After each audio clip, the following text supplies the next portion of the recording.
So one thing we've learned about Richard over the years is, one, he tells his biography of living in a hotel for 5 years, effectively playing this video game, this long game strategy, having, one of the few people that ever spends man years effectively to look at a long game. And then, it's hard not to think that Hex, was thought about, conceived for, a year before it ever really came to market as a launch. And then I remember in 2019 him saying, if Ethereum ever is hostile, then we'll drop the system state onto a different blockchain. And then that concept said, well, we'll just launch our own blockchain if everything is hostile. I remember those conversations. Yeah, I do too. Yeah.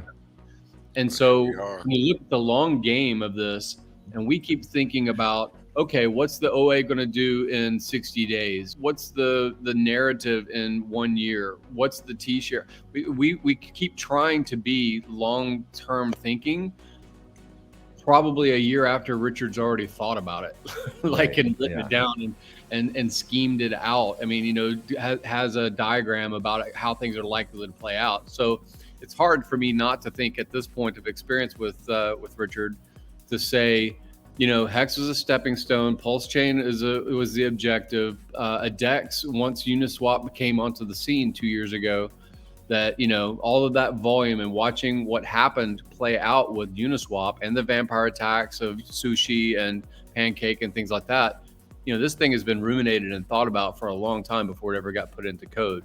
So I'm happy with the OA coming in and having 90% of the control of everything on PulseX, because he's been far longer game mentality. At least the OA or African Priest or whoever it is doing good stuff for the community, no matter what plays out. Yeah, I've heard that's the biggest concern for like big YouTube people is something to do with the OA. That because they have such a centralized thing, they can't promote it. But of course, that's just one of their make-believe FUD things. So having a true understanding of what the OA does by, putting your trust in it and seeing, time and time again, it keeps doing exactly what benefits the system the most. Right.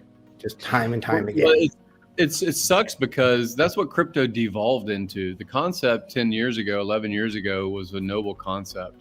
The people that were doing the Bitcoin Jesus narrative and trying to spread this idea of peer-to-peer cash and all the stuff that Bitcoin went through.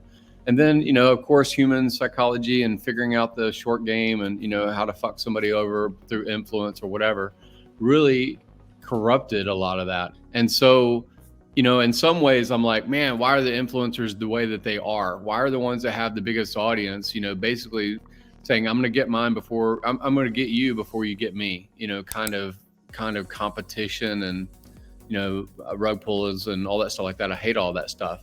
That's really what it devolved to. And I think that actually Richard has noble intent. And I think that Richard has shown that trend over, significant length of time in this community building.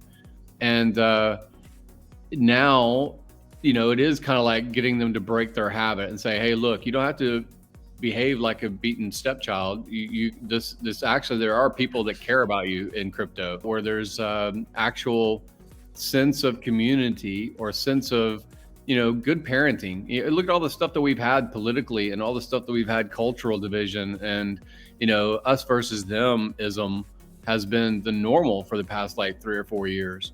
Right. And in all societies and micro societies. And I think it's really amazing to be part of this community because it really does have metal. It's an amazing group that we put together. The trend has always been that. I've always been happy with what the OA has done. So I'm just curious about how we frame this when we are broadcasting to new eyes and new ears, when we are engaging new people. They don't really have all of this history. A lot of the no coiner has this PTSD, everybody in crypto has PTSD, So when you're speaking to them, they don't really care about the OA thing, dude. I mean, we had a guy that put in $250,000 over the past 60 days, and he didn't even know what the OA meant. He had no clue what any of that stuff was. He's like, yeah, this looks good.